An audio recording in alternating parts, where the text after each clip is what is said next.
पाथर बुद्धि होता है। माना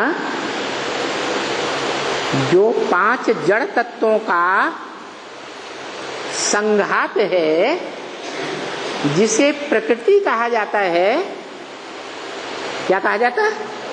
प्रकृति। प्र माने प्रकृष्ट, अकृति माने रचना। क्या कहा जाता? प्रकृष्ट रचना।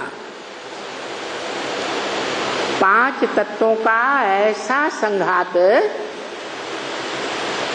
जो प्रकृति का सार है। क्या है? बीज है। 5 जड़ तत्वों वाली जो प्रकृति है, प्रकृति माता कहो, ये दुनिया जो है ना, पुरुष और प्रकृति का खेल है ना। प्रकृति माता है और पुरुष पिता है, तो वो है परम पुरुष। क्या? परम पिता। आत्माओं के बीच परे ते परे रहने वाला, जहां तक कोई की पहुंच नहीं है, परम पिता तक। वो परम पिता इस सृष्टि का निर्माण करने के लिए जब आता है, नई सृष्टि बनाने के लिए आता है, पुरानी सृष्टि का विध्वंस, नई सृष्टि की पालना के लिए पुरानी दुनिया का विध्वंस और नई दुनिया की पालना भी कराता है। इसलिए वो त्रिमूर्ति शिव कहा जाता है। तो वो त्रिमूर्ति शिव इस सृष्टि में जब आता है तो जड़ की रचना पहले करता है या चैतन्य की रचना पहले करता है? जड़ में आता है या चैतन्य आत्मा में आता है? जड़ में आता है। माना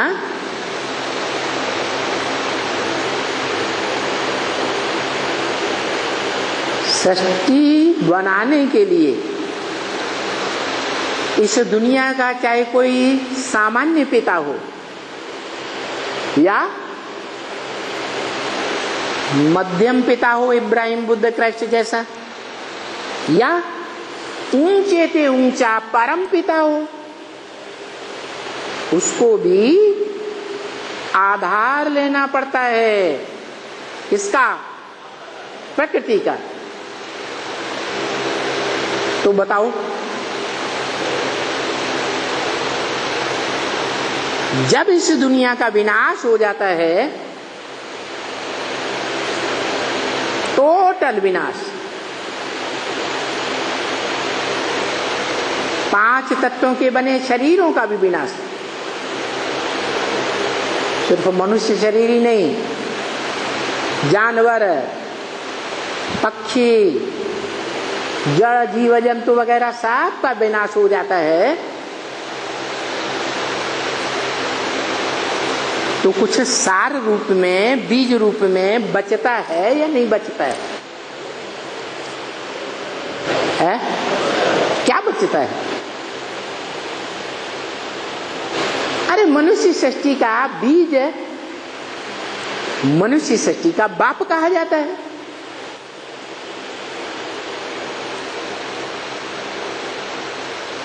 जगत पिता कहा जाता है,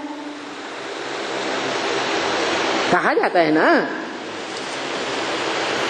तो भारत में तो मान्यता है, जगतम पितरम वंदे पार्वती परमेश्वरम। जो जगत का पिता है, जगन्नाथ है, वो शंकर को माना गया, जिसका कभी विनाश इस सृष्टि पर होता है? होता ही नहीं, उसके माँ बाप का किसी को पता ही नहीं, उसका विनाश नहीं होता, उसको काल नहीं खाता, क्योंकि वो कालों का काल है, महाकाल है, जिसको कोई काल खा नहीं सकता। वो सारी दुनिया को खा जाता है, लेकिन उसको कोई खाने वाला नहीं। वो अटल है, अखंड है। माना इस सृष्टि रूपी रंगमंच पर ऑलराउंड पार्टधारी है या छोटा मोटा पार्टधारी है? ऑलराउंड पार्टधारी है। और जो 500 करोड़ 700 करोड़ मनुष्य हैं, इस सृष्टि पर ऑलराउंड पूरे पार्टधारी 100% नहीं है। उसके बाद आते हैं या उसके साथ ही आते हैं? बाद में आते हैं। चलो, मनुष्य सृष्टि रूपी वृक्ष का पहला पत्ता ही क्यों न हो, पहले उसका बीज रूप बाप आएगा या पत्ता आएगा? पहले बीज रूप बाप आएगा। बीज को बाप कहा जाता है। तो वो बीज जिसे इस जड़ जंगम सृष्टि का, जंगम माने चैतन्य सृष्टि का सार कहें, बीज कहें, वो अविनाशी है या विनाशी है? जो अविनाशी है उसका विनाश नहीं होता, और जो विनाशी है उसका विनाश होता है। जो अविनाशी है उसको सत्य कहा जाता है। क्या क्या कहा जाता है? सत्य।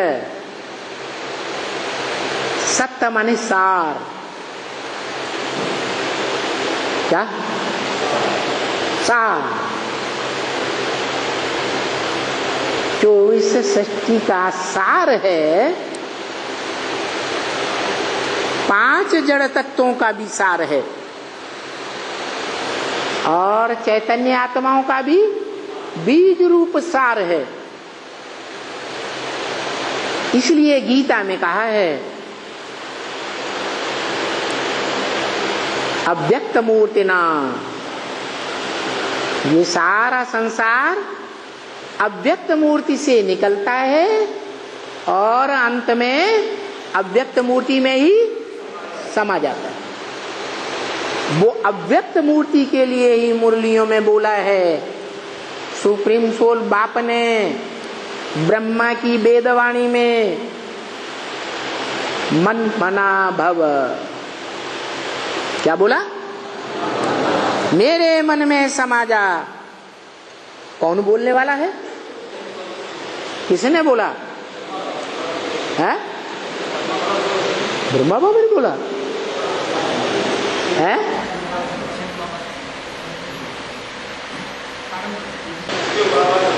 शिव बाबा ने बोला,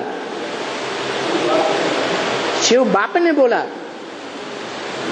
शिव बाप बिंदी का नाम है, शिव बाबा साकार निराकार के मेल का नाम है।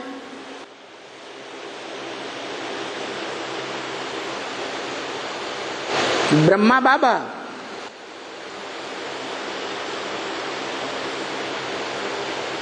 उस तामसी दुनिया में कोई बूढ़ा भारत का बड़े से बड़ा जौहरी था, उसका नाम है। तो कौन सी आत्मा ने बोला मन मना भव, मेरे मन में समा जा? राम बढ़िया तो नहीं बोला। अरे राम तो त्रेता युग का होता है, परम ब्रह्म। परम माने कोई बड़े से बड़ा ब्रह्मा है।